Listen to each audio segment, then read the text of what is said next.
साथियों, कुछ दिनों पहले एनडीए सरकार ने एक ऐसा आदेश निरस्त किया जो 1966 का आदेश था, जिसके तहत सरकारी कर्मचारी आरएसएस की गतिविधियों में भाग नहीं ले सकते थे। वो गैर कानूनी माना जाता था। अब हमें इससे क्या शिकायत है?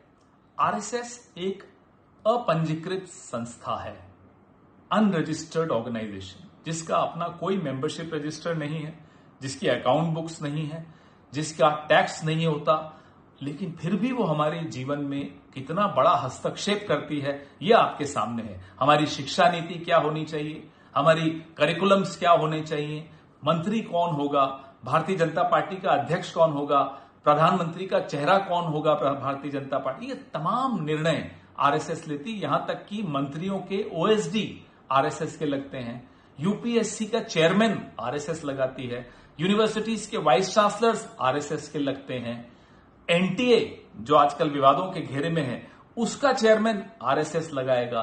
तमाम महत्वपूर्ण निर्णय जो हमारी और आपके जीवन से जुड़े हुए निर्णय हैं, उसमें हस्तक्षेप पूरी तरह से आरएसएस का होता है। फिर भी वो अपने आप को सांस्कृतिक संस्था कहते हैं। ये अब सांस्कृतिक संगठन कैसे हुआ, हम ये जानना चाहते हैं। थोड़ा इतिहास आपको मैं और बता दूं। जब फरवरी 1948 में सरदार वल्लभ भाई पटेल ने, जो कि उस वक्त गृह मंत्री थे, आरएसएस पर पाबंदी लगाई, तो नोटिफिकेशन में क्या लिखा कि आरएसएस गैर कानूनी काम कर रहे हैं, गैर कानूनी हथियार इकट्ठे कर रहे हैं, पैम्फलेट्स बांट रहे हैं जिसमें नफरत की भाषा लिखी है, पैम्फलेट्स में लोगों से आह्वान किया जा रहा है कि आतंकी घटनाओं को अंजाम देने के लिए। ये सब हम नहीं कह रहे, ये सरकार की नोटिफिकेशन है, सरदार वल्लभ भाई पटेल की नोटिफिकेशन है, 1948 की फरवरी की नोटिफिकेशन है। इस पाबंदी के बाद गोलवालकर साहब ने बड़ी गुहार लगाई भारत सरकार को और प्रधानमंत्री को और सरदार वल्लभ भाई पटेल को, क्योंकि सरदार वल्लभ भाई पटेल उस वक्त गृह मंत्री थे। उन्होंने उनसे चर्चा शुरू की।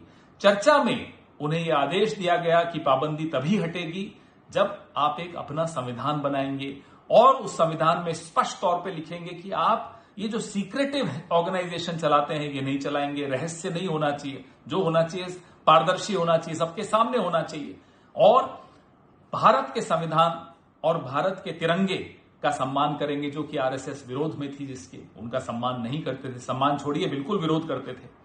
तीसरा था कि आप राजनीति नहीं करेंगे, सांस्कृतिक काम करते रहिए अपना। फिर जाकर सरदार वल्लभ भाई पटेल ने पाबंदी हटाई। पाबंदी हटने के बाद संघ में बड़ी ब्रेनस्टॉर्मिंग हुई, बड़ी चर्चा हुई कि जब हम पर पाबंदी लगी थी तब कोई राजनीतिक दल हमारी रक्षा में नहीं आया, हमें अपना एक राजनीतिक दल भी बनाना चाहिए। उस ब्रेनस्टॉर्मिंग का नतीजा था भारतीय जनसंघ। जनसंघ के विषय में हम कई बार चर्चा कर चुके हैं। फिर उसके बाद उस नए अवतार में भारतीय जनता पार्टी आई 80 के दशक में। किस तरह से आरएसएस जनसंघ को चलाता था, आरएसएस भारतीय जनता पार्टी को चलाता है, वो आप सबसे कुछ छिपा हुआ है नहीं, इसमें कोई सीक्रेट नहीं है। सबको मालूम है कि आरएसएस ही इनको कंट्रोल करता है, आरएसएस इनकी दिशा तय करता है, आरएसएस कौन कहां किस पद पर बैठेगा वो तय करता है। उदाहरण देता हूं, 2005 में जब लालकृष्ण आडवाणी जी पूरे परिवार को लेकर कराची गए और जिन्ना की कब्र पर गए, वहां उन्होंने जिन्ना की बड़ी तारीफ की और कहा जिन्ना हिंदू मुस्लिम एकता के बहुत बड़े मसीहा थे।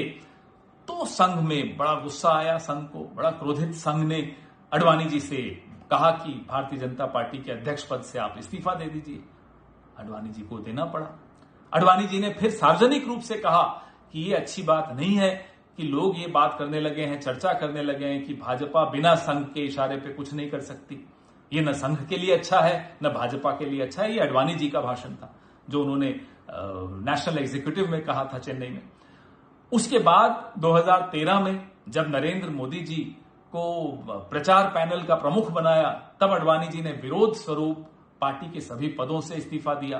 तब भी आरएसएस ने उन्हें आदेश दिया कि इस्तीफा वापस लीजिए और Bharatiya Janata party parliamentary board ने जो निर्णय लिया है उसका सम्मान कीजिए। आडवाणी जी ने फिर इस्तीफा वापस लिया। तो बताइए, अगर तमाम राजनीतिक निर्णयों में, भारतीय जनता पार्टी के निर्णयों में आरएसएस हस्तक्षेप करती है, आरएसएस बताती है किसको कब इस्तीफा देना है, किसको कब इस्तीफा वापस लेना है, तो ये सांस्कृतिक संस्था कैसे हुई? और अगर ये सांस्कृतिक संगठन नहीं है तो राजनीतिक है, क्योंकि राजनीति में रोज हस्तक्षेप करती है। और अगर ये राजनीतिक संगठन है तो सरकारी मुलाजिमों को क्यों इस संगठन की गतिविधियों में भाग लेना चाहिए? कल को किसी भी सरकारी कर्मचारी को अच्छी पोस्टिंग चाहिए, प्रमोशन चाहिए, तो वो क्या करेगा? वो आरएसएस की यूनिफॉर्म पहनेगा, सुबह शाखा में एक दिन शक्ल दिखा देगा और उसकी प्रमोशन हो जाएगी। तो क्या वो संविधान की रक्षा कर पाएगा?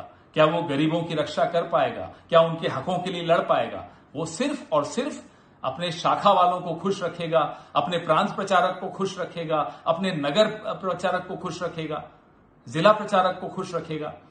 क्या इस तरह से सरकारें चलेंगी? क्या इस तरह से सरकारें चलनी चाहिए? अगर आरएसएस उतना ही सांस्कृतिक है जितना स्पिक मैके राजनीतिक है, ये बात अगर आपको समझ में आ जाएगी तो आप मान लेंगे कि आरएसएस का दूर दूर तक किसी सांस्कृतिक संगठन से कोई रिश्ता नहीं है, कोई मतलब नहीं है। वो पूरी तरह से खालिस राजनीतिक संगठन है और इसलिए सरकारी कर्मचारियों को आरएसएस की गतिविधियों में भाग लेना नहीं चाहिए। वो देश के लिए गलत होगा, संविधान के लिए गलत होगा और सरकारों के लिए गलत होगा। हम इसलिए उसका विरोध करते हैं।